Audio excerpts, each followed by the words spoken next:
The thoughts, opinions, and general overall shade thrown on High at 9 News are those of the individual speakers and not those of High at 9 News, its audience, or its advertisers. The statements made do not constitute medical, legal, or financial advice, and for advice tailored to your specific situation, please consult with a licensed professional. Welcome to the High at 9 News Hour, where you will hear from cannabis industry experts and professionals from around the country talk about important topics while shining light on global issues and discussing cannabis as it relates to politics, regulation and reform, data and technology, science, research and medicine, family and parenting, art, celebrities and entertainment, fitness, sports, mental health and wellness, and plant-based medicines and entheogenics. Together, we are building a stronger community, fighting the stigma and creating change. With your host, Jason Beck, joined by special industry expert correspondents from around the country, and daily antics brought to you by Cannabis. Coming to you live every Monday through Friday at 9 a.m. Pacific time and high noon on the East Coast. And thank you all for getting high at 9 with us.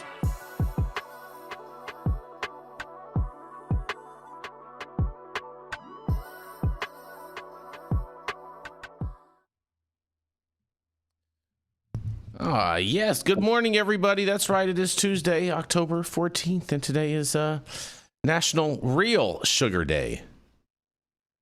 Not that Splenda bullshit or that shit in that pink package. You know what I'm saying? Real sugar. And no, Todd, this is not cocaine, Todd. This is real sugar. CNH from Hawaii. So glad you cleared that up. Yeah. And you couldn't have national... Yeah, what's that? I was just going to say sugar is worse than cocaine, so it's literally worse for you. Mm-hmm. You couldn't have National Real Sugar Day without having National Dessert Day. That is true. Interesting that they share a day. There couldn't be another day. There's always tomorrow, Todd. There's always tomorrow. Right, but today is the day for both of them. Today is the day, my friend. That is without a doubt. Todd, today is definitely your day, though. Today. Are you ready for this, Todd? Ready. All right. Be Bald and Be Free Day. Nice. Yes. Bald is beautiful, baby. There we go. So we'll see if Michael Minardi is able to join us, and we'll have two trackpads. Yeah, two trackpads to scratch on today. You know what I'm saying? There you go. Yeah. Together we look like an ass. Oh man, only when you guys are butting heads. Right. I wish he was here because I have a story about his state. I know. I think he's going to be in here. He's getting out of court. He had court, and so you know what I'm saying. But luckily enough, Shaun was able to hop in and join us. If he's not able to, so that way it's not just me and you. You know what I'm saying, Todd? Well, Shaun is definitely classing up the joint. Yes. And thank you all for joining us and getting high at 9 with us. It's also high noon on the East Coast. And please remember to like, share, and subscribe to us on all social media platforms. You can look up above and down below to see exactly where we live on the internet. And we are live every Monday through Friday on YouTube, Rumble, Twitch, X, Instagram, Facebook, Kick, as well as on our very own website at www.highat9news.com. So welcome to everyone joining us from any one of those platforms, you guys. And I do want to send a big thank you out to all of our audience that keeps the show going every day, because we did this morning get an email from the U.S. Patent Office patenting our show, trademark, America's #1 daily cannabis news show. So now, beyond any reasonable doubt, we are America's #1 daily cannabis news show, Todd. As confirmed by the USPTO. Yes, that's right, because if the U.S. ain't signing off on it, ain't nobody signing off on it. Well, let me tell you something. First of all, let's get into this, because we got a large genetic study that links cannabis use and psychiatric, cognitive, and physical health, you guys. That's right. Genetic associations between cannabis use and many different traits could inform the development of prevention and treatment strategies for cannabis use disorders, even though I'm not 100% sure they exist, but it's okay. University of California, San Diego of Medicine researchers, in collaboration with the genetic testing company 23andMe, It's a suspect right there. And me. Right. Yeah, exactly. Have identified regions of the human genome associated with cannabis use, uncovering new relationships with psychiatric, cognitive, and physical health. The findings may inform the development of prevention and treatment strategies for cannabis use disorder. And the study was published back in October 13th of 2025, just yesterday, in Molecular Physiatry. In a quote, they say, "Cannabis is widely used, but its long-term effects on health remain poorly characterized," said Sandra Sanchez Roge, a PhD and associate professor of psychiatry at UC San Diego School of Medicine and a senior author of the study. The researchers were also interested in the relationship between genetics and traits that contribute to the development of cannabis use disorder, which can interfere with a person's daily life. In an additional quote, "While most people who try cannabis do not go on to develop cannabis use disorder, some studies estimate that nearly 30% will," said Sanchez Roge. "Understanding the genetics of early-stage behaviors may help clarify who is at greater risk, opening the door to prevention and intervention strategies." The research team conducted a genome-wide association study, that's a GWAS, analyzing relationships between cannabis use and genetic data provided by 131,895 23andMe research participants. I wonder if they actually knew that they participated in this, but nonetheless. They answered surveyed questions about whether or not they had ever used cannabis, and those who answered yes were also asked how frequently they used the drug. In a quote, they say, "We've known for decades that genetic factors include whether or not people will try drugs, how frequently they will use drugs, and the risk that they will become addicted to them," said Abraham A. Palmer, a PhD and professor and a vice chair for basic research in the Department of Psychiatry at UC San Diego School of Medicine and co-author of the study. "Genetic tools like GWAS help us identify the molecular systems that connect cannabis use to brain function and behavior. The study found that lifetime cannabis use was associated with two genes. The first was cell adhesion molecule 2, that's known as CADM2, a gene involved in cell assembly and in signaling between nerve cells, particularly in the brain. Previous studies have linked CADM2 to various traits and conditions, including impulsive personality, obesity, and cancer metitis. Frequency of cannabis use was also found to be associated with CADM2 gene. Interesting. The second gene was metabotropic glutamine receptor 3, better known as GRM3, which is involved in communication between neurons and long-term brain plasticity. GRM3 has already been linked to psychiatric disorders, including schizophrenia and bipolar disorder. And in a quote, they say, "We showed that the genetics of cannabis use, both trying it and using it more often, are tied to the genetics of other psychiatric traits, cognitive measures, and even physical health problems," said Sanchez Roge. A secondary analysis revealed an additional 40 genes associated with lifetime cannabis use and 4 genes associated with frequency of cannabis use. 29 of these genes had not previously been associated with cannabis-related traits, and the researchers then analyzed which health conditions were correlated with genetic predisposition of cannabis use. They analyzed thousands of traits in 2 large independent data sets from the National Institute of Health, better known as the NIH, and all of U.S. Research Program and Vanderbilt University Medical Center's Biobank. Across the genome, lifetime cannabis use and frequency of cannabis use were genetically correlated with more than 100 different traits, including psychiatric conditions such as schizophrenia and ADHD, anxiety, and depression. Cognitive traits, which include executive function, risk-taking, and physical health, to include diabetes, chronic pain, and coronary artery disease. They were also associated with an increased risk for tobacco use, infectious disease, including HIV and viral hepatitis and autoimmune diseases, they say. The study is one of the first genome-wide associated studies to examine behaviors that precede cannabis use disorder. In a quote, they say, "Cannabis use exists on a continuum," said the first Arthur Harley Thrope, a PhD, a visiting scholar in Sanchez Rogue's lab, and a postdoctoral researcher at Western University. "By studying these intermediate traits, we can begin to map how genetic risk unfolds before cannabis use disorder develops. There are currently no FDA-approved drug therapies to treat cannabis use disorder, and the authors hope that the biological discoveries generated by GWAS will support future efforts to identify therapeutic targets and preventative interventions against the disorder." Additional co-authors of the study include, we're not going to go into all that, but it does mention 23andMe again, and it does mention that the study was funded in part by the National Institutes of Drug Abuse from a grant, and the NIH and Tobacco-Related Disease Research Program grant.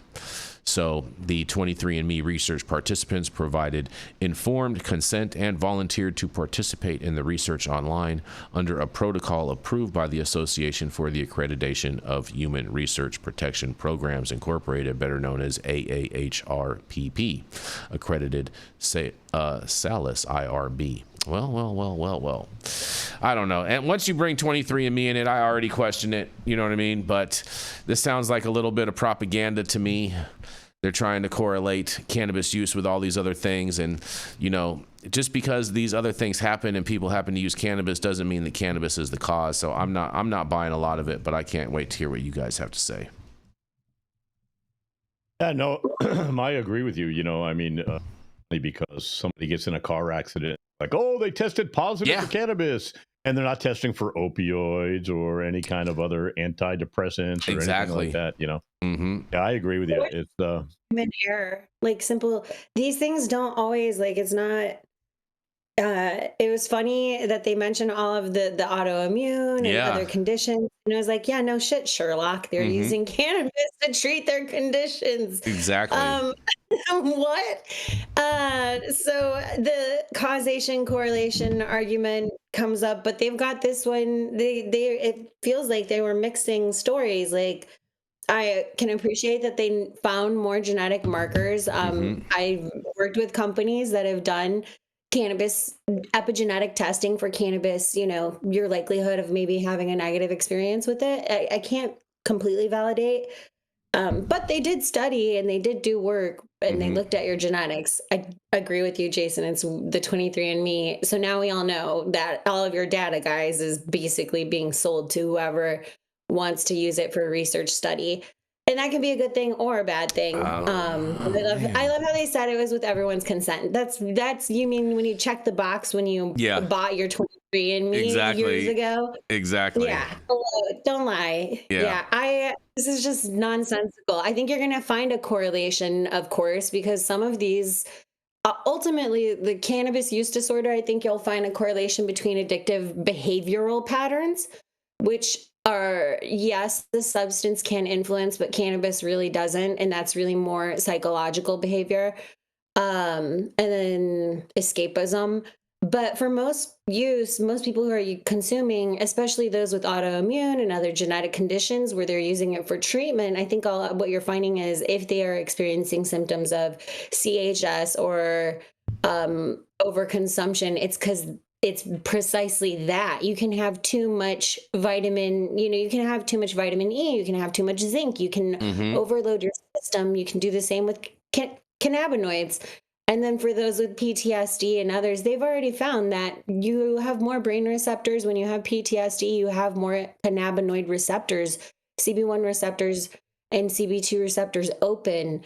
There's a reason for that, probably a deficiency. It's probably helping you with some biological process. So cool science, but also I smell bullshit. So. Yeah. And also, the endocannabinoid system, once a receptor is filled up right, with the cannabinoids, and it's done, right? It closes up. It literally closes up, right? So that's why there's no cannabis overdoses, right? So too much cannabis, you fall asleep.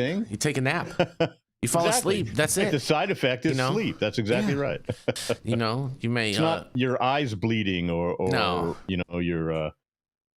You Or have the whole shortness of breath, or yeah, the whole like side effects may include nausea, seizures, depression, suicidal thoughts, ideations, like all sorts of crazy Genital shit. Like, come on. bleeding. if you can't breathe, Yeah. call your doctor. Yeah. So Yeah. If you have an erection Right, lasting and longer than cannabis 4 hours, please side call effects call might somebody. include sleep. Yeah, exactly. You know, the only thing that needs to watch out, you know, if you smoke too much cannabis or consume too much cannabis is your refrigerator. That's pretty much That's it. exactly right. Yeah, your cupboards. That's it. Because they're going to get raided. So I can Key see. is don't go grocery shopping when you're high, right? Because then you don't buy the bullshit, right? That if you you're eat when you're high. if your cabinets are barren, then I think it's a good idea. So then you get all the stuff and you replenish everything. Right, but you buy Doritos and like that. All up to the individual Yeah, but consumer, because some people are going to buy trash and they're going to put trash in their body. That's their buying habits, Todd. That's their buying habits. I mean, it's even like with this, like correlating all of these genetic disorders, autoimmune conditions, everything with, oh, this is the cause. It's this, guys. Like, it's so nonsensical because we consume shit all the time. And I know, Jason, you hate the gas station stuff. I get it. I like to take care of myself. I have an autoimmune, and 80% of my management is making sure I'm watching what I'm eating and I'm taking care of the biological system that is the human body. Like, some of this, we got to stop blaming, like looking for the boogeyman, and just realize that you've got to know your system. You've got to know how it operates, what works for it and what doesn't. And if you're consuming too much, so much so to the point you're making yourself gag and puke, you need to slow down and ask, why? Why am I going down, down? Fair enough. Okay, it's funny that none of these studies, or doctors in general, they never ask the patient, what are you eating? Right? What are you eating? What are your regular diet? Maybe that has some kind of an effect on what we do and how we live. That's right. You think? Yeah, if you just eat Cheetos every day, and you know what I'm saying, and cheese balls, you know what I mean? Like that's what's going to happen. That's what you're going to become. Yeah. You are what you eat, Todd. That. You know what I mean? Well, that was a fun story. We're going to roll into our first commercial, and we are going to be right back.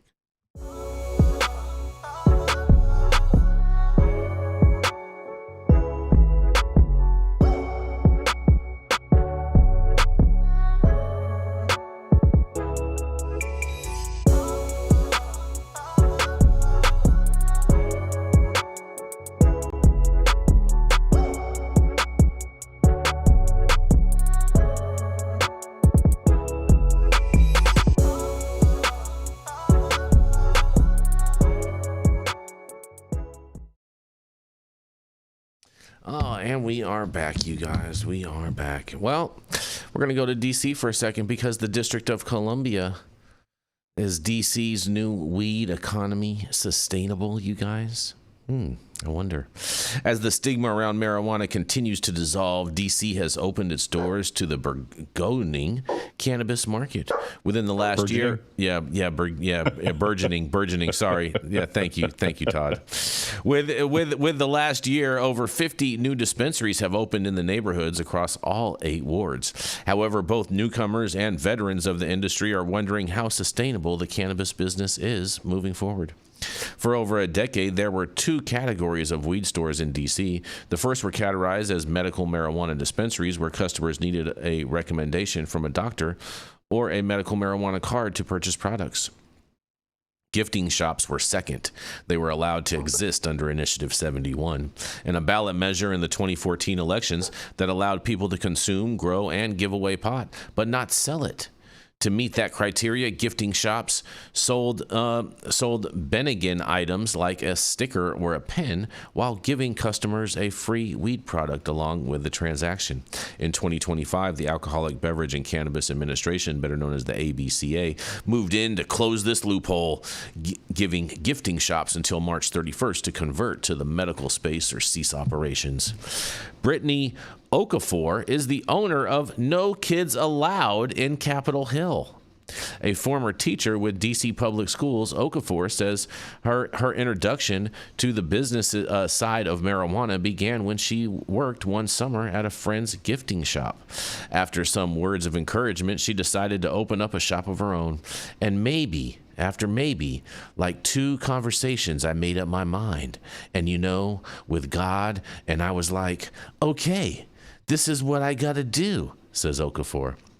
No Kids Allowed was born, and the shop was a success, becoming a neighborhood staple while gaining recognition for its service. But No Kids Allowed status as a gifting shop left them in an operational gray area. Legal hurdles would often appear, and if the city chose to act, they could be shuttered at any moment, and that was the stark reality for all gifting shops in the city. And I quote, "So at this point is when I started getting stressed out about this business not being fully legal, and I don't really see that there will be a way that we can get legal," Okafor says. For most of the last decade, D.C. appeared content to let most gifting shops operate as long as they maintained the prestige of gifting safely. But James Kahn, an operator of Tacoma Wellness Center, says that fully licensed dispensaries lost business by following the rules. And in a quote says, "I think what's unfair is just to have one group of businesses that have to follow rules and regulations while another set of businesses do not," says Kahn. Tacoma Wellness Center was one of the original medical dispensaries to open in D.C. back in 2013 after Initiative 71 passed, and many gifting shops started popping up across the city. Since gifting shops were technically not selling marijuana, they did not have to adhere to the district's rules, regulations, or taxes on cannabis products in the same way that medical dispensaries had to. "It's been incredibly challenging to be competitive, even just to remain open and survive, when any one of our patients could go down the road and walk into a store with no barriers to entry," says Kahn. Then, in 2023, the D.C. Council passed the Medical Cannabis Amendment Act. This law expanded who was eligible to run a medical dispensary, and it lifted limits on how many dispensaries are allowed to operate in the city. Pam Wexler, a lawyer who represents cannabis businesses in D.C., says the Medical Cannabis Amendment Act initially helped businesses move out of the gray area, and in a quote says, "It was a great idea to not limit licenses and have open rounds. And if you have met the criteria and you met the deadline, you were in," basically, she explains. But Wexler adds there are also drawbacks. "It gave a lot of people an opportunity, but the downside of that was there was not a good reality check for how many stores this market was going to be able to support." Once legislation was finalized, the city moved forward with closing the Initiative 71 loophole and fully legitimized the cannabis market in D.C. Gifting shop owners now had a choice: convert their business to meet the new medical criteria or cease all operations by March 31st of 2025. That means shops now have to operate with a higher set of standards and regulations, and they also can only source their products from licensed local manufacturers and must follow strict protocols for safety and security. On April 24th, the ABCA and Metro Police partnered to shut down their 50th illegal weed business, Orbit DC in Adams Morgan, and the ABCA invited the media to witness the raid in person and emphasize their crackdown on businesses operating illegally. As part of their 50th closure, the ABCA, in partnership with the MPD, had seized 530 pounds of weed, over 300 pounds of edibles, $142,635 in cash, and over 80 pounds of mushrooms and 9 firearms as part of law enforcement surrounding the cannabis business. While Orbit DC had transitioned from being unlicensed to a licensed medical dispensary, they still violated new laws in DC by selling cannabis that was not cultivated by locals, as well as housing other illegal products for sale, such as mushroom edibles. In a quote, they say, "It's illegal to sell other types of Schedule I substances here. This location has psychedelic mushrooms, and we've got other locations where there's been cocaine and other types of illegal products and substances as well," says Fred Mosley, director of the ABCA. It wasn't just sugar, Todd.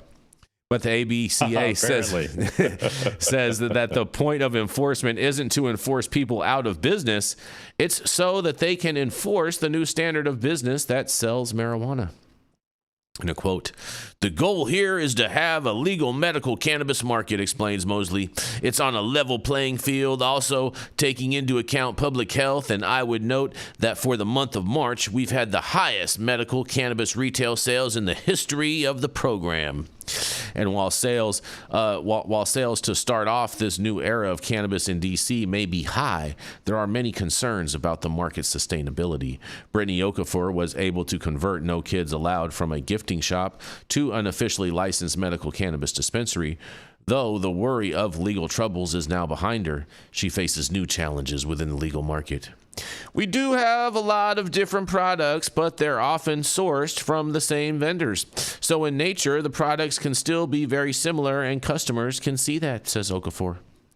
Store owners share this concern about the limited number of cultivators in D.C. and as an issue that limits the diversity of products a business can legally sell.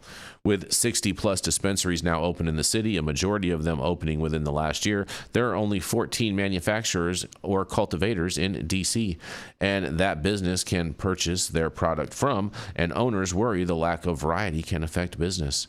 There is also concern with forcing all customers to register in DC's system as a medical marijuana patient, which bypasses secrecy and could hurt certain residents' ability to get a security clearance, a big deal in Capitol Hill, where Okafor runs her shop, for example. Once they hear MedCard, that has to be tracked. They don't want any parts of it. Customers really prefer their privacy in D.C., says Okafor, and some customers prefer the idea of them buying cannabis being a secret that only they are in on. And the ABCA says they're working on getting more cannabis providers approved for D.C. shops, but attorney Pam Wexler believes this shows the D.C.'s inexperience running a marijuana marketplace, and she believes that inexperience could end up hurting local businesses. How long can people run two sets of businesses in order to have money to keep going? Because if you're 100% legal and you don't got anything else going on in D.C., I know people, they're 6 months away from closing, says Wexler. But in the meantime, business is growing, and in August of this year, licensed medical shops in D.C. sold $5,477,082 in legal cannabis in comparison to $2,804,301 in August of 2024. Wexler believes the perceived success needs a little more context, and the fact is that more of the money is being concentrated at a fewer dispensaries.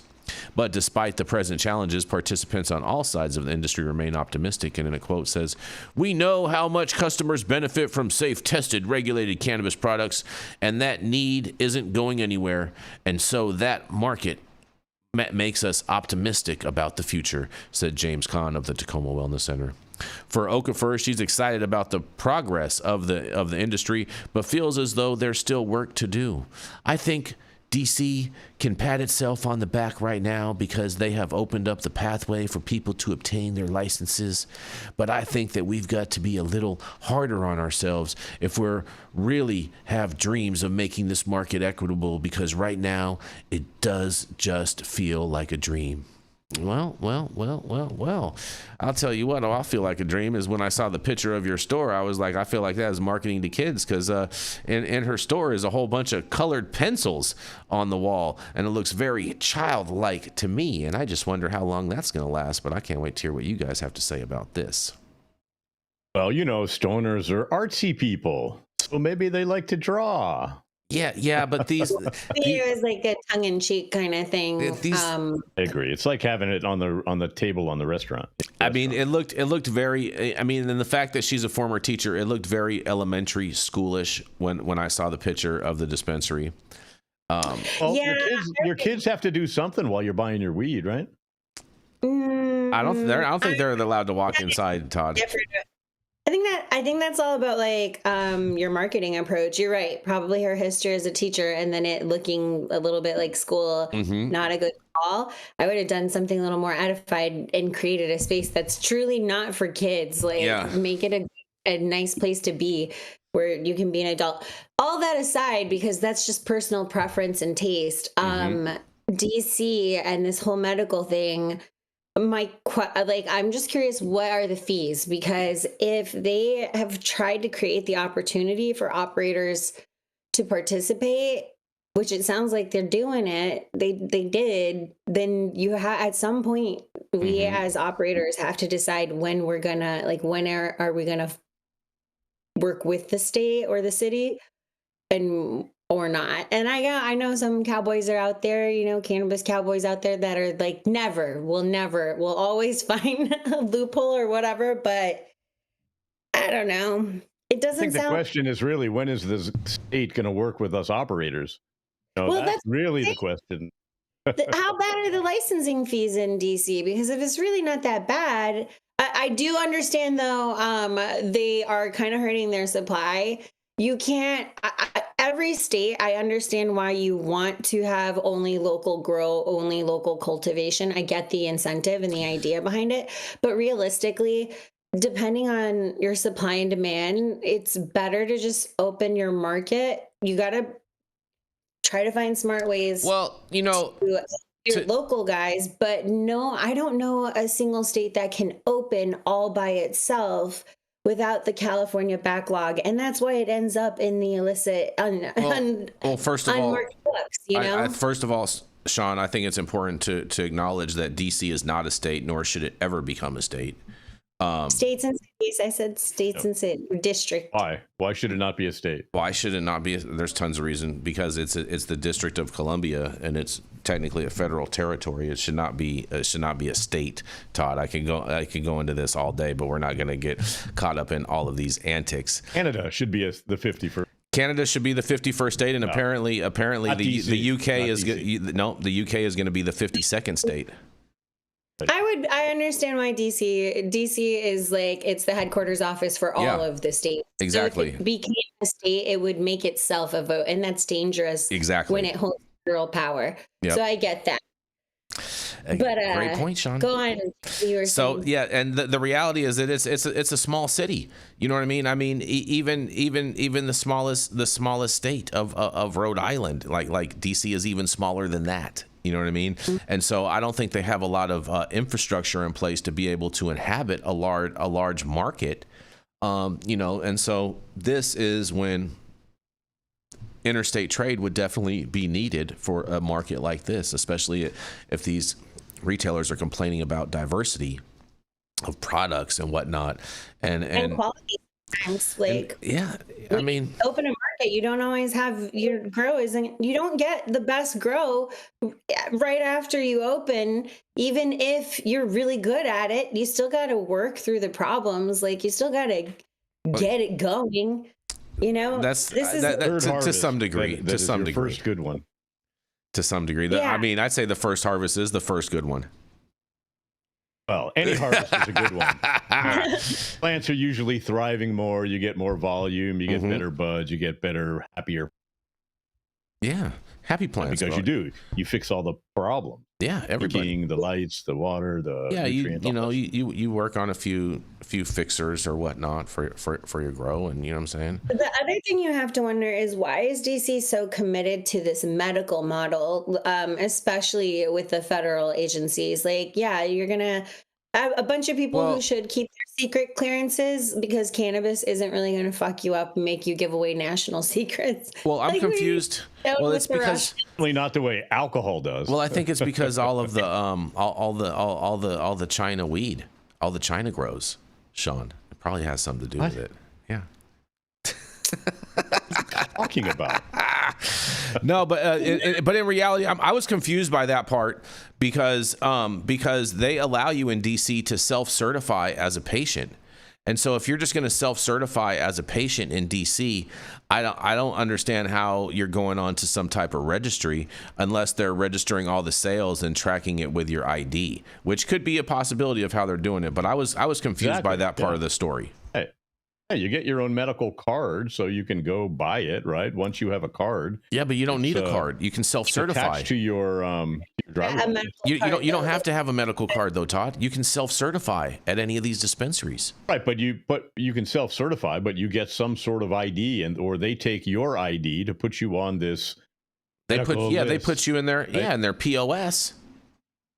Yeah, that's what I'm saying. So Just a POS. Those you're talking about folks in DC who have higher than secret clearance. Like secret, I knew I was kissing my secret clearance goodbye the second I was public with cannabis and all this shit. But you've got folks with higher security clearances who are not going to sign any kind of statement indicating any kind of health condition or issue for which they need to have medical cannabis, especially if they're still on Uncle Sam's payroll or still in, working in areas. I think we need to understand how self-certify works, because in my mind, okay, in my world, when you self-certify, you're like, hey, you walk in, hey, I self-certify that I'm a patient and here's my ID. I'm over 21. Boom. Now I can go and make a purchase. It should be that easy and that simple and just that and done deal.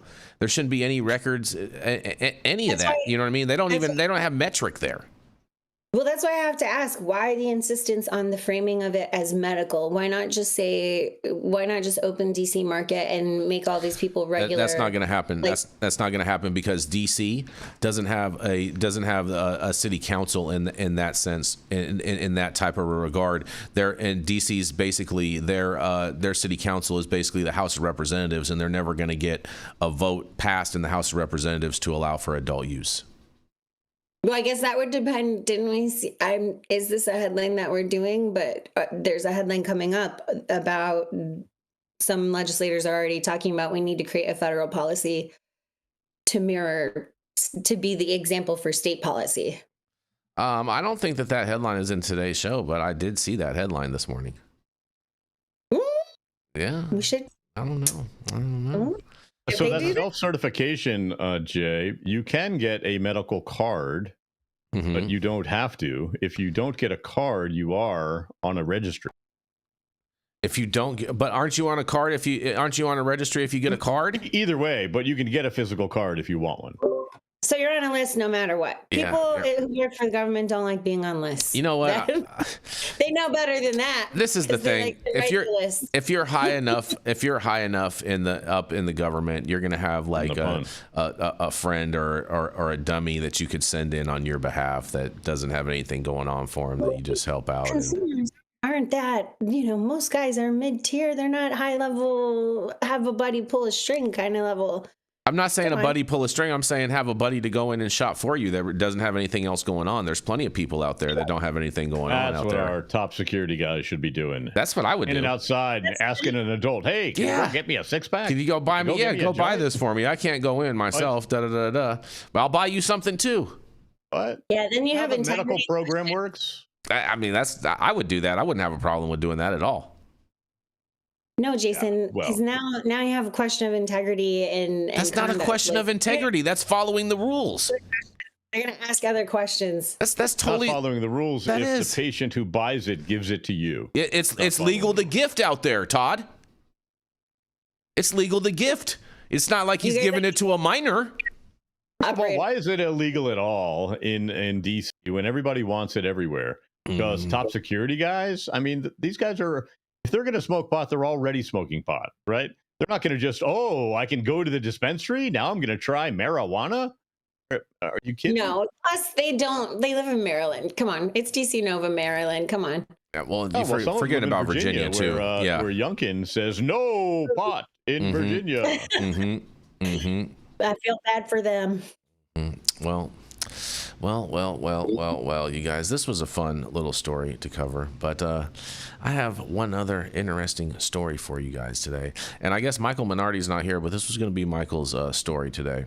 So he's probably stuck in court. So hopefully he's winning some cases today. And speaking of winning cases, on a cannabis fight, the Ojibwe man tests the limits of the state's authority again, you guys. That's right. Ojibwe. Yes. Thank you, Shaun. Okay. Todd Thompson was selling cannabis out of his head shop the day after marijuana became legal in Minnesota, and he says he had every right to. The day after Minnesota officially legalized adult use marijuana in August of 2023, agents with the Paul Bunyan Drug Task Force raided a single-story cinder block building across the railroad tracks from a grain elevator in the sleepy northwestern Minnesota town of Mahoneman. The search of the Eastma Tobacco and Pipe Shop yielded approximately 7.5 pounds of marijuana, much of it stored in plain sight in mason jars bearing labels like Black Plague and Ghost Candy. Investigators also seized just under a pound of marijuana wax, and from the till, and several other people were present. They got $2,748 in cash, and 8 months later, Todd Jeremy Thompson, ASMA's owner, was charged by the Mahoneman County attorney with 1 count of felony first-degree possession of marijuana. For Thompson, a blunt-talking, occasionally profane 56-year-old and enrolled member of the White Earth Band of the Ojibwe. Did I say that right? Did I get that right that time, Shaun? Ojibwe. Neither the raid nor... Did I get it right, Shaun? Mm-hmm. Okay. Close enough. Neither the raid nor the criminal case came as a surprise. In a quote, "I was told by certain individuals that they were going to come." 2 different sources, Thompson told the Reformer during a pair of wide-ranging interviews at what he refers to as his old school hedge shop. Still, those warnings did not dissuade Thompson from exercising what he believes are his rights under a treaty law applicable federal precedent, Minnesota's 2023 cannabis legalization law, and the Constitution of the Minnesota Chippewa tribe. Thompson had a long history of successfully asserting his rights as a native in the face of an array of legal authorities, but this constitutional clash is not without risk. He could face up to 5 years in prison and a $10,000 fine. And in the more than 2 years that have passed since the raid, the retail sale of marijuana has exploded across Minnesota, first with a proliferation of tribally owned dispensaries located on reservations, and more recently with a slew of tribal, non-tribal outlets opening off reservation. At White Earth, Thompson explained as he gave a driving tour of Mahoneman, the band got a head start in the burgeoning industry because it already had a functional medical marijuana operation up and running. But rolling down the road, it's hard to miss that enterprise, which is every bit as aromatic as you would guess. The grow house is located on a 40,000 square foot former potato chip factory, now encircled with tall fences and concertina wire. The tribally run dispensary, Wabagigawan Mashikini, is close too, just across the street from the Shooting Star Casino.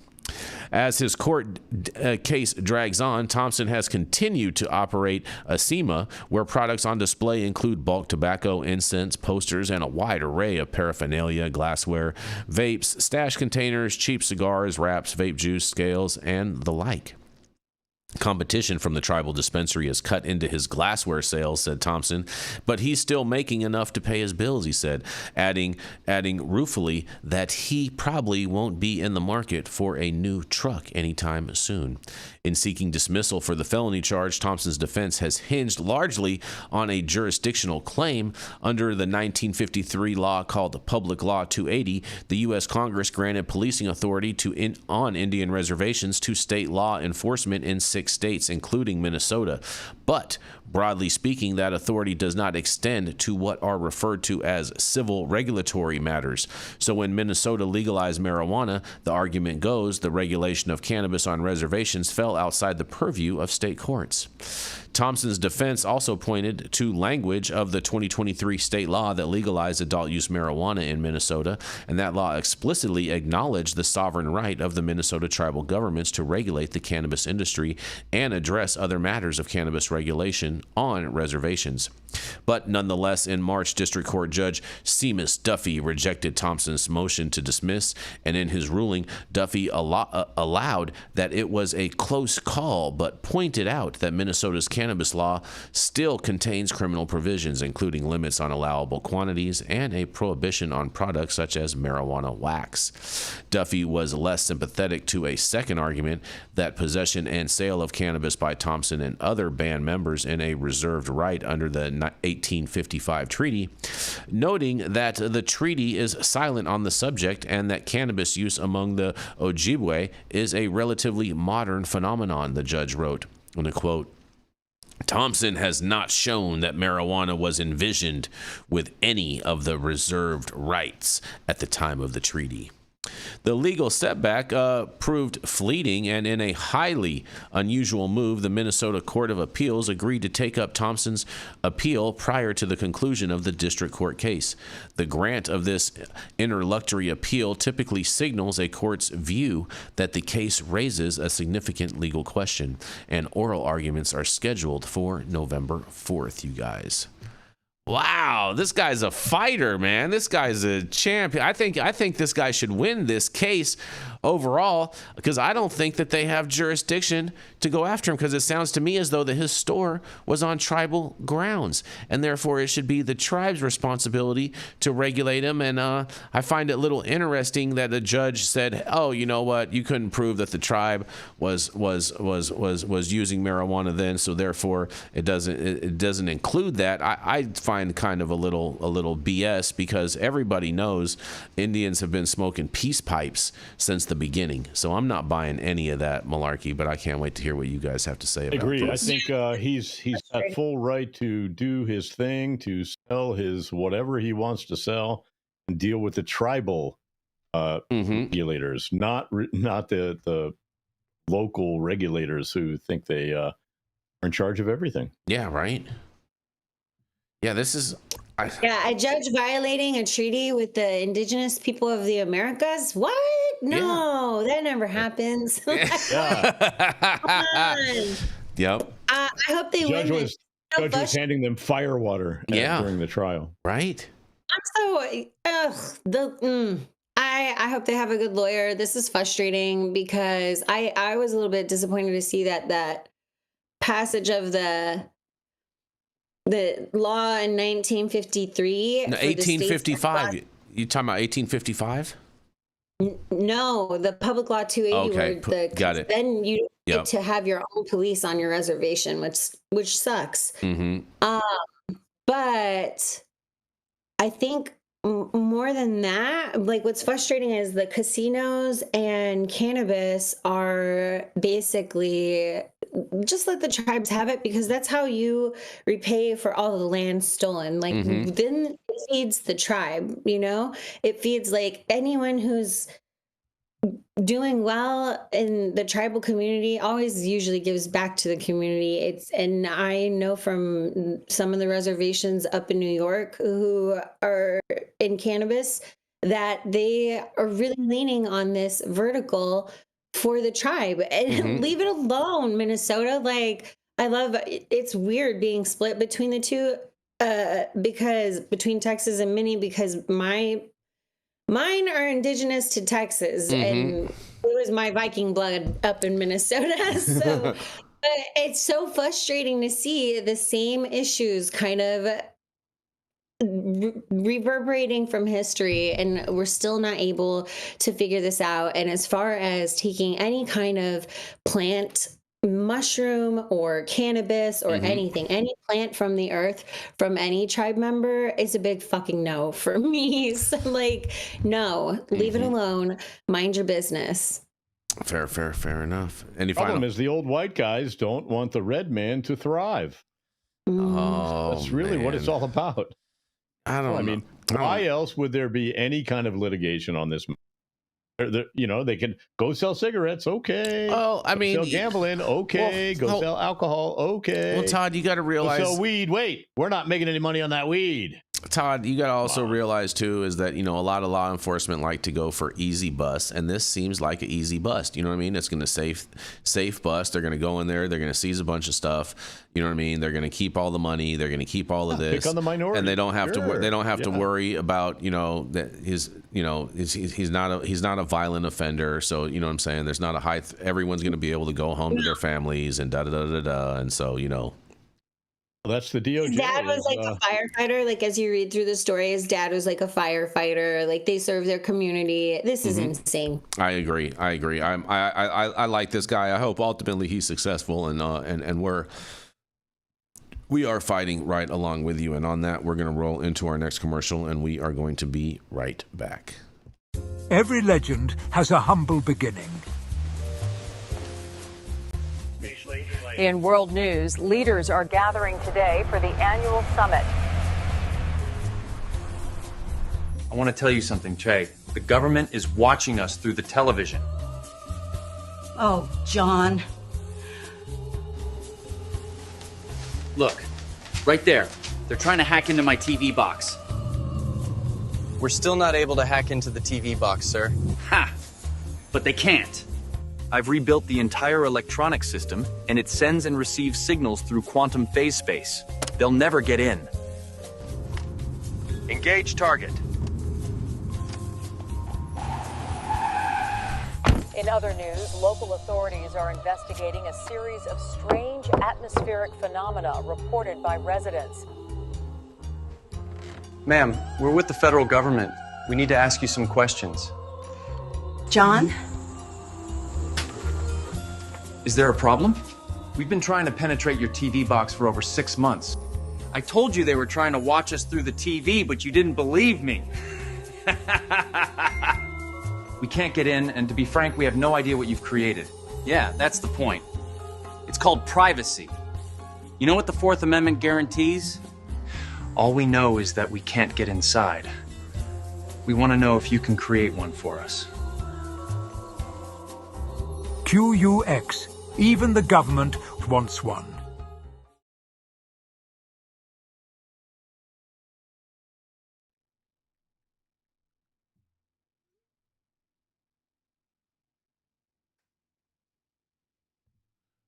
Yeah, stop whatever you're doing. Make sure you smash that like button. I know we'll appreciate it. You'll appreciate it, and YouTube will appreciate it. Also, make sure you subscribe to the channel if you're not subscribed already. And all of the articles that we cover on today's show, you can read directly on our website at www.highat9news.com, as well as make sure that you check out our 9/11 special with featuring Congressman Kurt Weldon and Congressman Dana Rohrabacher, where we go over all the things that happened and didn't really happen on 9/11.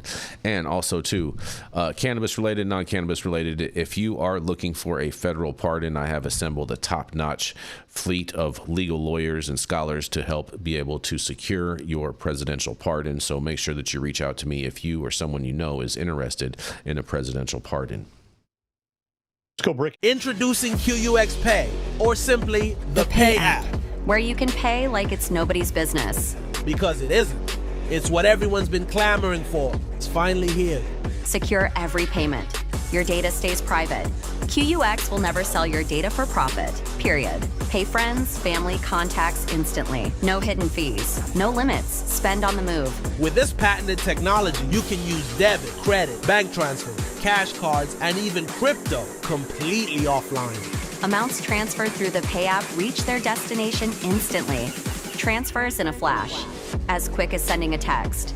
No more waiting around like crypto. Are you ready for the future of payments? The state of the art for money is finally here. Data privacy and security protocols trusted by militaries and banks worldwide. QUX Pay, the Pay app. Available as an app and point of sale system, personal and corporate accounts available. Go to QUXPay.com and start using the Pay app today.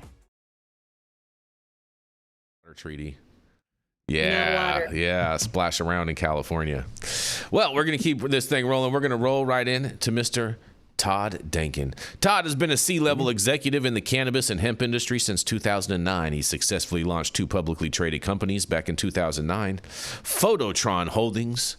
Remember those little grow things you used to grow in the 80s? And in 2014, Digipath Labs, the #1 cannabis testing lab in all of Nevada. And now Todd Denkin hosts Becoming the King of Pot on YouTube and other streaming platforms. That's right, it is none other than Mr. Todd Denkin. And the crowd goes wild. Yes. Thank you. Everybody. Did I get that right this time, Todd? Did. Okay, perfect. All right.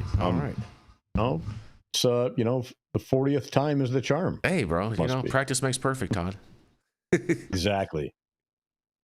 So, Buddy's least favorite governor, Ron DeSantis. Oh, he's great. Admits that marijuana legalization is popular with Florida voters, even though he opposes it.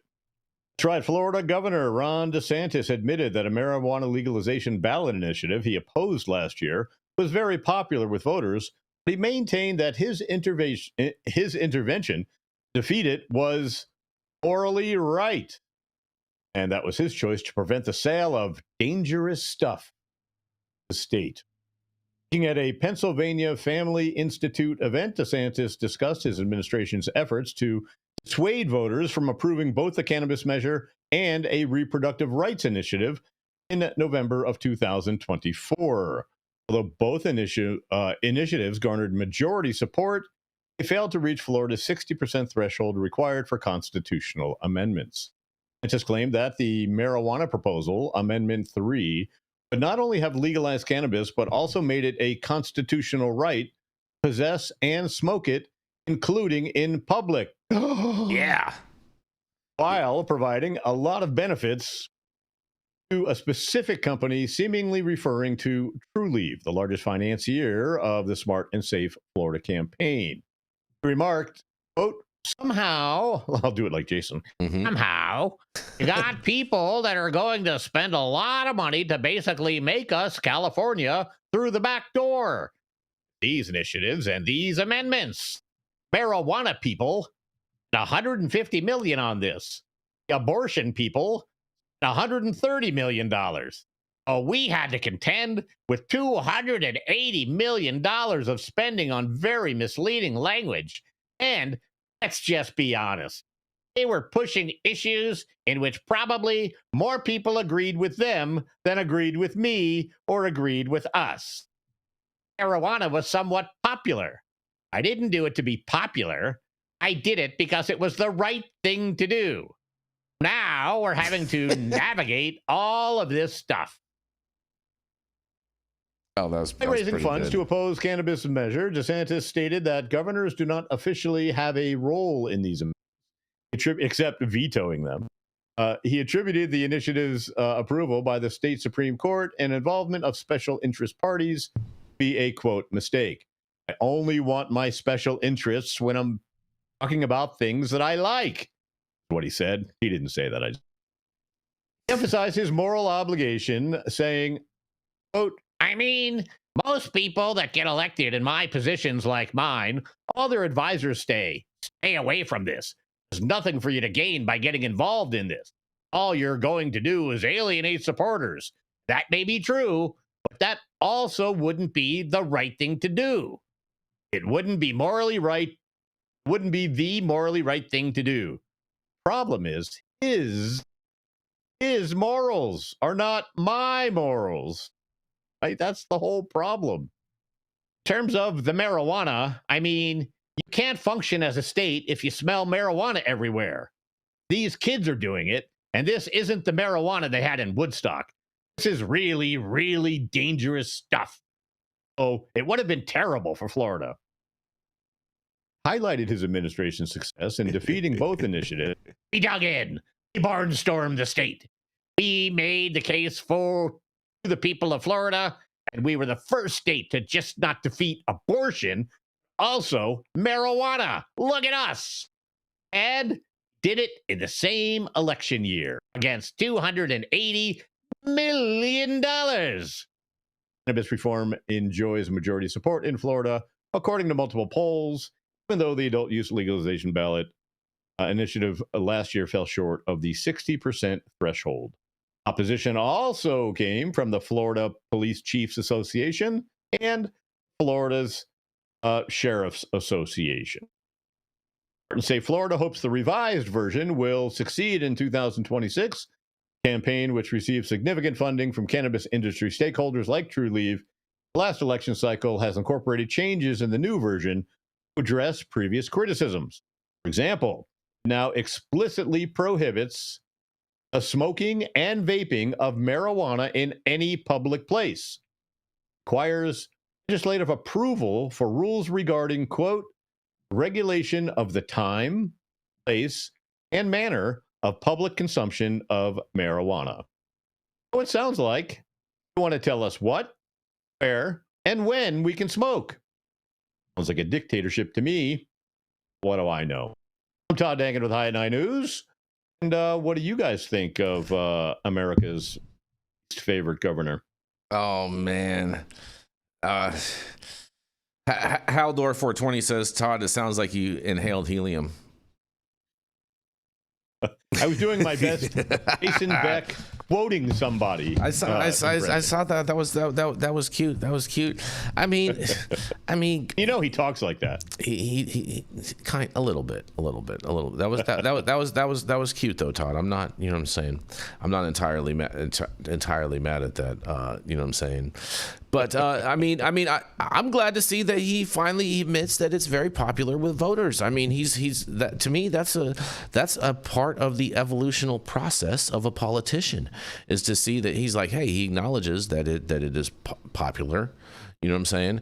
And the fact, a lot of patients acknowledge the fact that the bill was a bad bill that Trulieve was putting together, and and I imagine that they will probably be against it again in this second go around, because they're making it more restrictive, and they're saying, oh no, you know what, you can't smoke here, you can't smoke there, you can't smoke anywhere, da da da da da.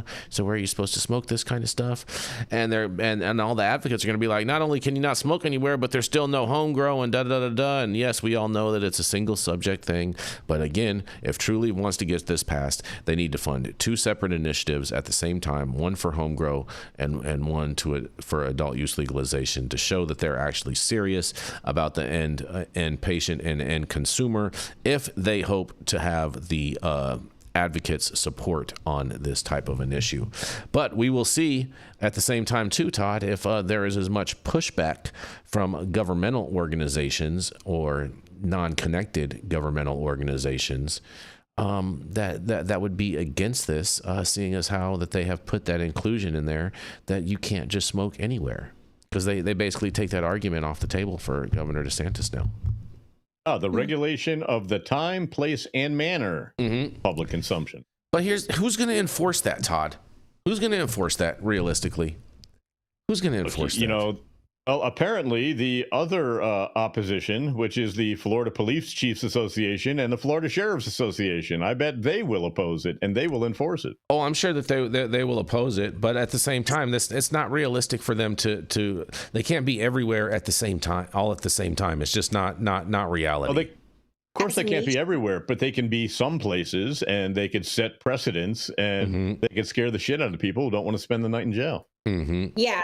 And we don't want to create laws where we know that they're not going to be enforced equitably. If you're not able to enforce it, then it enables officers to pick and choose whom they enforce upon. And that is not how we do this here. So we have to go after the minorities. Just go after the minorities, Exactly. So we have to be cautious about that. But the other thing, I just got to give it to the folks fighting in Florida, because it's funny listening to DeSantis say that 150 mil came from cannabis, because we know that 150 came from Trulieve. Right. Well, that is cannabis. Yeah, but it's when you're fighting it's really hard when you're fighting for the whole plant and what's actually going to be good for the entire market, not just one player who thinks that owning and dominating through monopoly is the only way to gain. It's not. That was actually 150 million that everybody else was also up against, because it was only for regulation that would benefit one player. So it just speaks to how hard this game is to play. Sometimes you're up against folks from the inside, and that's always frustrating. Yeah. Why would Trulieve ever, support a home grow bill? Right, exactly. That's the. But if you're good and your quality is good, that your customer base, that home grow isn't going to kill your business. I get it. Kill your business. It's a ridiculous stand that they're posting on, right? It is. Weed is hard to grow. Not everybody can do it. It's a pain in the ass. You can't go on vacation, right? Plants don't know it's Christmas, right? You got to care for them like they're children, and kid doesn't want. They want something convenient, hello. Come on. Yeah, it's a smart move for, I think, every organization to not try to posture in a way that creates limitations and barriers for your competitors, because at some point it's going to hit you too. And it's no way to expand the market for the consumer. Like, you're only playing in your little fishbowl. We can think bigger, think bigger. The problem, a lot of these local politicians can't be bigger. I mean, politicians. I'm talking about cannabis operators too who do this. I think he's kind of maxed out at himself, and I think he's kind of started to realize that, because I don't think he's going to be able to pull off any type of political move up, you know what I mean, in 2028. I don't think he's going to be able to, he may run, but I don't think he'll ultimately will be successful. He wasn't successful the last time he tried to do it. And shout out to the C Word, who just threw in a super chat, who says, does it need to be recreationally legal in every state? Can't some states not want that? Well, you know what? It just would be easier if it was. And why are we trying to prohibit people? You know what I'm saying? Like, this is America. This is the land of the free and the home of the brave. And why are we trying to have this prohibitionist rhetoric of people telling us what we can put in our bodies and can't put in our bodies, especially when there's so many different health benefits for a whole different wider way of uses? That just doesn't make any sense. The funniest part is that there's no difference between medical weed and recreational weed. There's no difference. It's the same. There's no difference. It's literally the same weed. That's very true. That's the other frustrating thing is, like, the medical programs need to evolve. That's why is DC insisting on being a medical operator? If you're going to do that, I see what you did there. They're not a state, right? They're not a state, and they got the feds and they got the Secret Service who can't get pot. Well, it's our fault a little bit from the inside of the industry on when you're looking back 20 years, because we leaned on the medical benefits, and that's great. But then if you're a medical operator, you need to be prepared to be a medical operator. That's operating within the healthcare space. That's operating, like, you should be trying to figure out how to lobby to get insurance to cover. You should be thinking bigger again, and you should be aligning yourself with pharmaceutical healthcare industry standards and practices.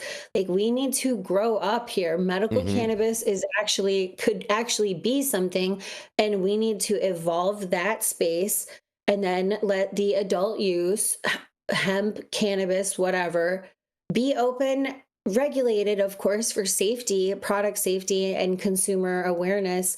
But otherwise, let it be. It could be an American-made industry. We need shit like that right now. Yeah, we do.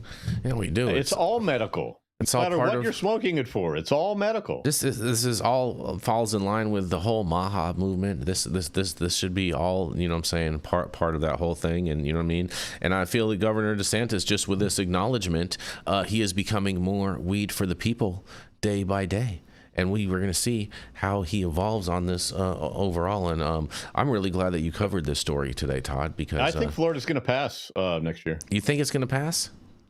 Interesting. I don't think it's going to pass next year. I'm going to tell you why. I just think Ron DeSantis is so unpopular. It's on a non-presidential election year, so there's already a much lower turnout, just generally. So much lower turnout, but you have to have 60% of voters, right? Not 60% of the population. Yeah, but that's the thing is, I think in Florida you're gonna have more people come out that are against. Vote. No, they don't. No, they don't. They forget to vote. They totally forget to vote. They like, oh, I'm gonna go vote at 4:20, and then they're like, oh, it's 4:20, it's time to smoke, and then by that time the polls are closed. So no, it's not true, Todd. Not true at all. That's total malarkey. I disagree 100% because when I lived in a state that wasn't legal yet and was up to the vote, I made sure I voted. That's you, Todd. That's you, Todd. And I vote every election. Like, I already voted on 50. I already sent my ballot in and everything. And so if you are voting in California, I do encourage you to vote no on 50. They're trying to steal California and trying to have no voter accountability for elected officials out here with this crazy gerrymandering steal and whatnot. Like Texas. It's not like Texas. It's not like Texas at all, Todd. It's not even a close comparison, Todd. But on that, we're going to go into our what's that?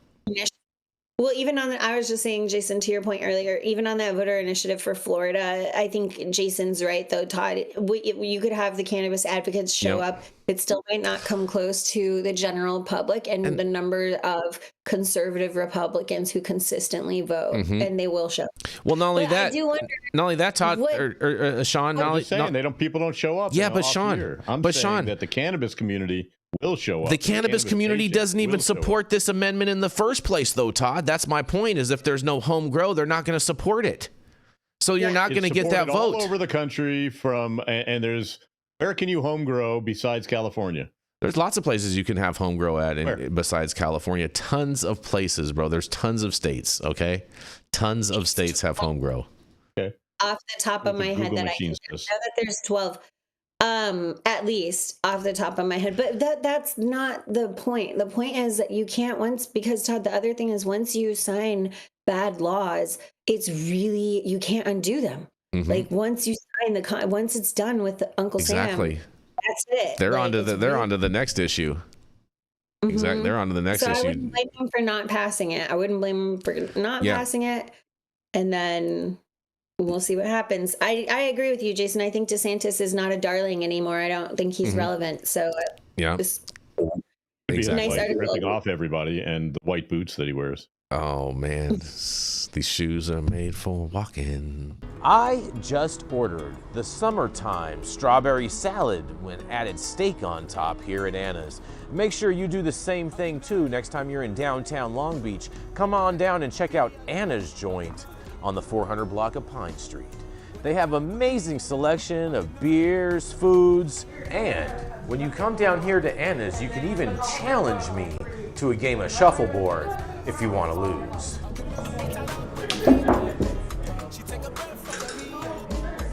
Did you get that? So, next time you're in downtown Long Beach on Pine Avenue, make sure you stop by Anna's Joint on the 400 block. Not only do they have Anna's Joint, this restaurant and bar, but they also have the amazing deli next door, and then next door to that, they have a very exotic flower shop. You may want to stop by and say hi.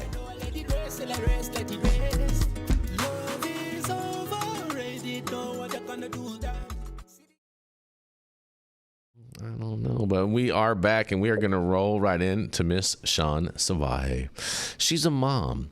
She's a veteran who served her country proud, and she is also a mediator. Before you go to court, before you have high legal bills, there's Shaun Salvaje. That's right, it is none other than Miss Shaun Salvaje. And the crowd goes wild. Yes.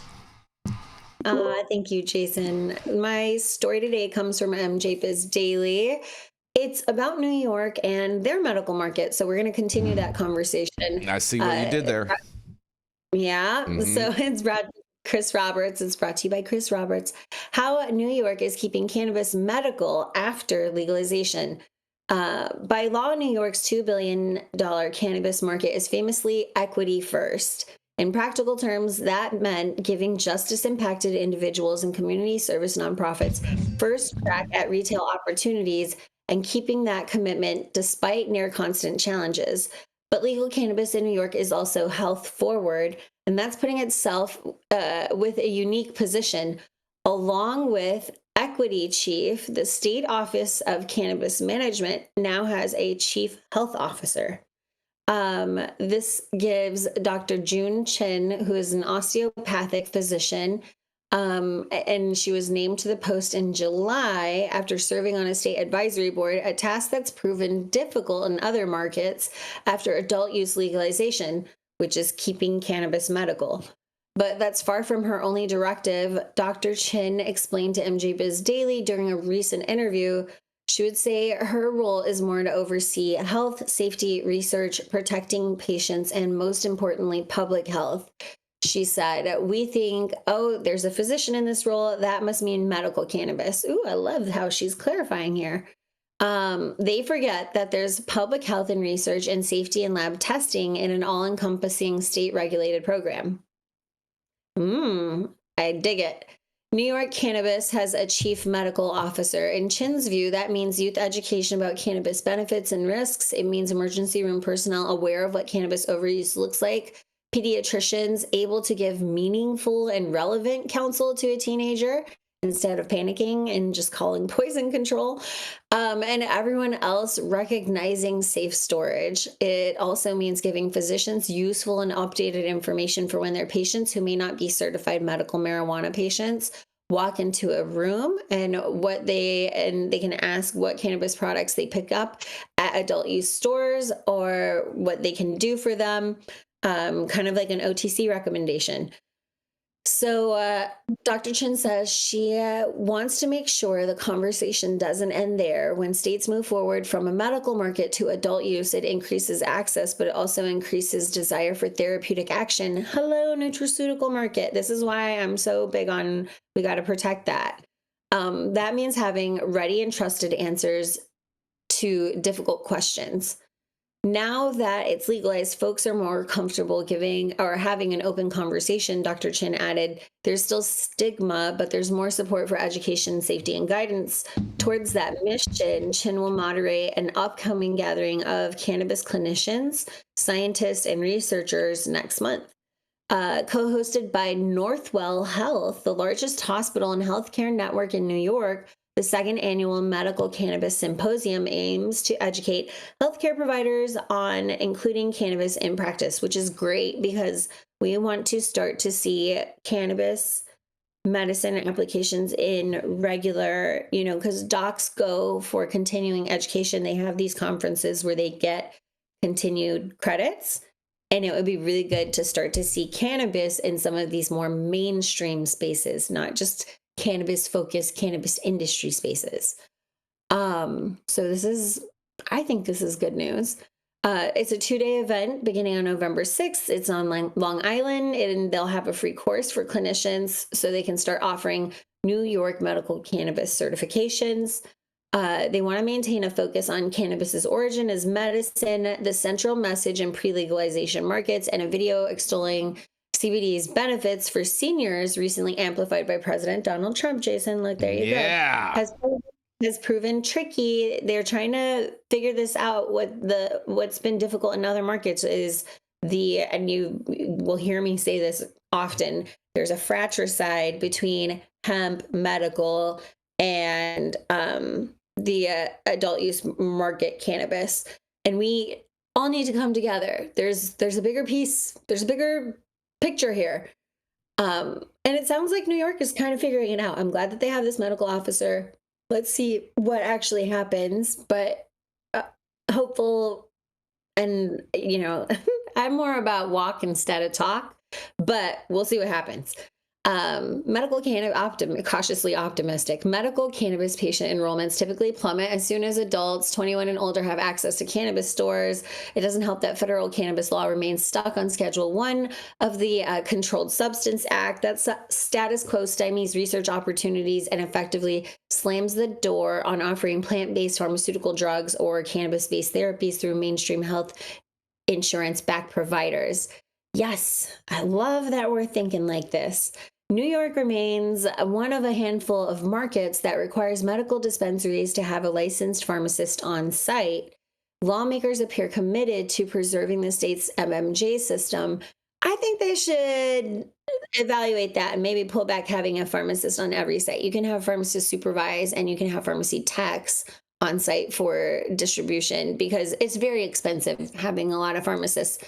And it's not the best business model to base everything on whether or not you can secure a pharmacist and whether or not you can operate if your pharmacist is actually there. What if your pharmacist needs to be out?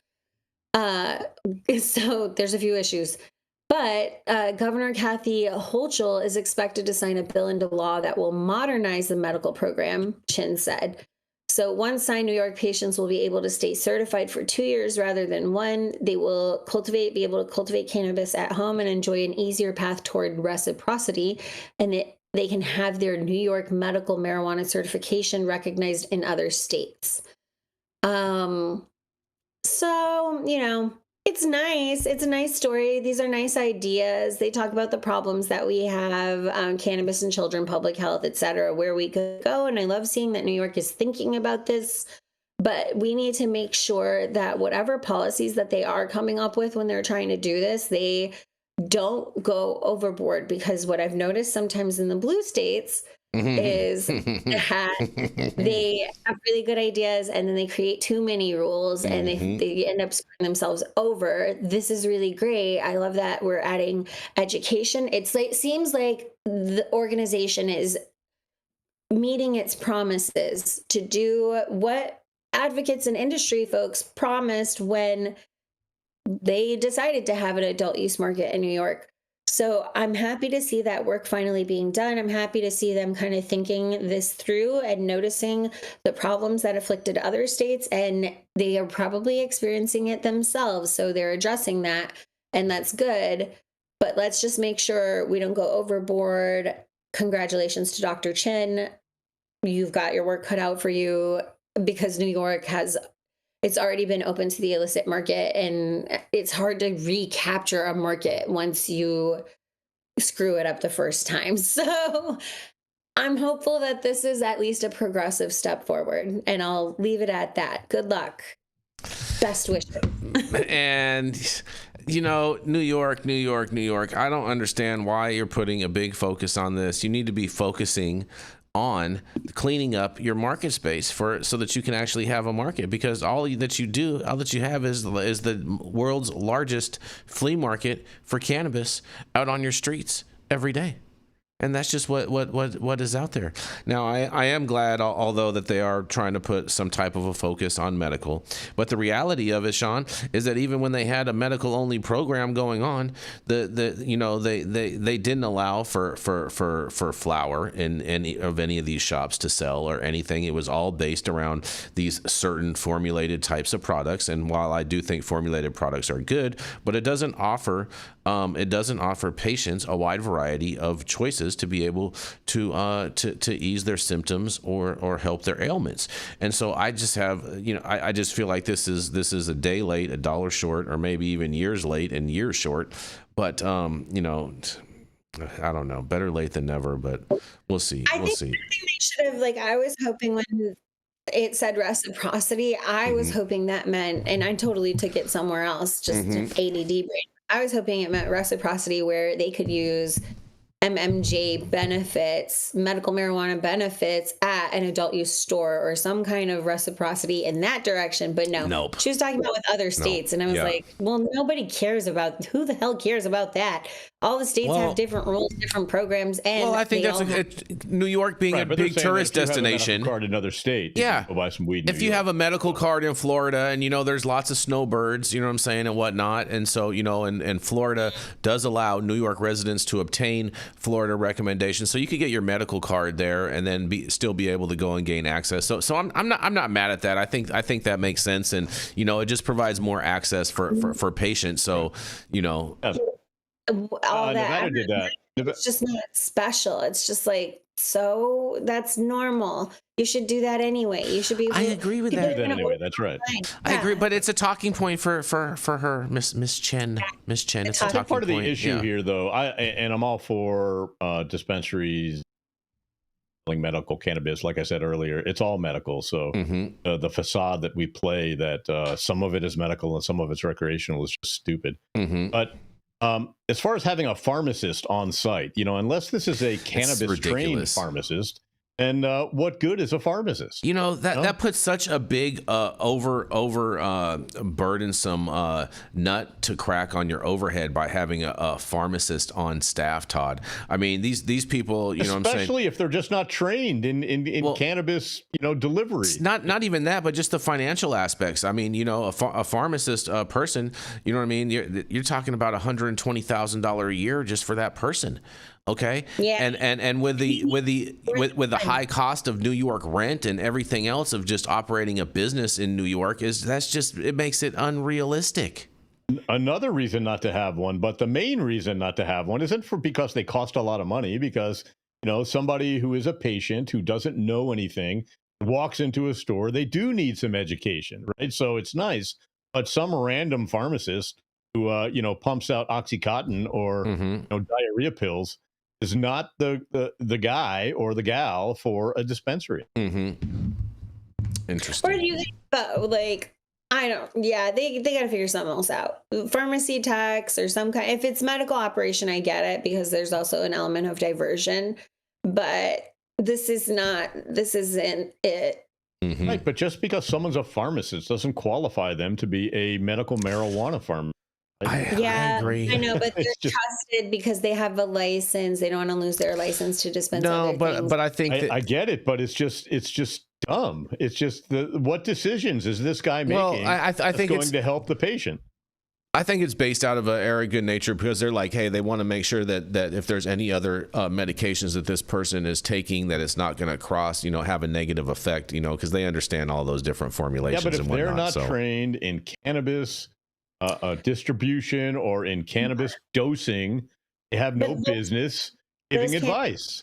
But those cannabis operators who are selling cannabis would be hopefully hiring pharmacists who would be trained. That would be the onus. They wouldn't. The bud tenders aren't even trained in this. Stop it. The bud tenders aren't even trained in this. You're talking. Stop it. You guys are living in a fantasy world. Listen, that's what their expectation is that they are telling you, if for any other scheduled substance, they would have pharmacists.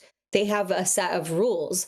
And they have the pharmacists that supervise, but they do have pharmacy techs, and not every location has pharmacists. There are certain rules that apply to pharmaceuticals that we either need to commit to fully if we're going to do this for medical cannabis, or we need to design something entirely different, because the rules for pharmaceuticals are a bit different than for something that is a botanical organic plant substance. Great.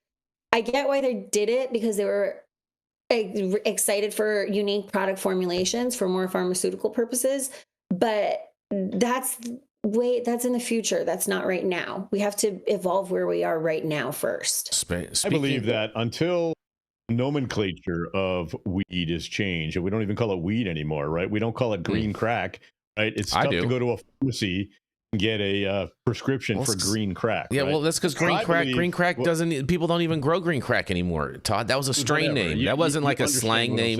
That wasn't a slang name for weed. That wasn't like chronic, or I'm saying. Just saying it was a strain name that was popular a few years ago, just people like Alaskan Thunderfuck. And when a patient goes into something, until it's called XB211 or whatever, right? And I also don't believe that the medical industry will take it serious until we're just dealing with the extracts from the marijuana plant. Well, yes, right? That's true.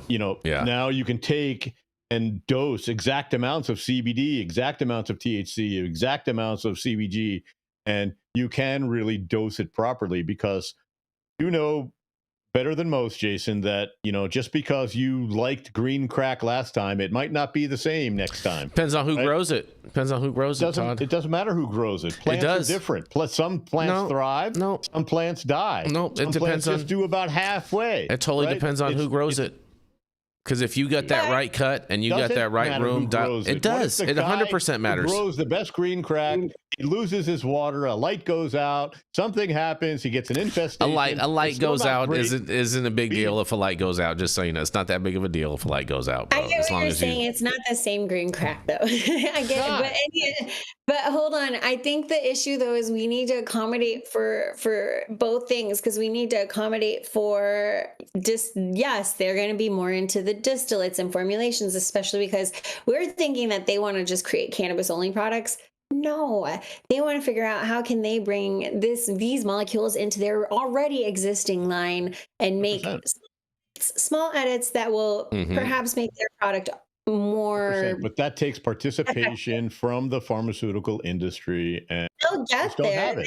Yeah, well, they'll get there. They don't have the federal. The laws have to do that first before they're going to put billions into something that is as shaky as cannabis. But well, speaking of all this, I have one final story for you guys. I think you guys are going to find this very interesting, because scientists, they identify a key reason people may use or get addicted to cannabis, you guys. It's not just oral fixations, I don't think, but we'll see.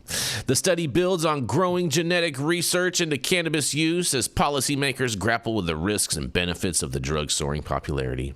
The tendency to use cannabis is associated with genes linked to impulsive behavior, obesity, schizophrenia, and bipolar disorder, among the other traits, according to a study released on Monday by researchers at the University of California, San Diego. The research published in the Genular... is this the same story? Hold on, son of a bitch. Hold on a second, you guys. Oh my goodness.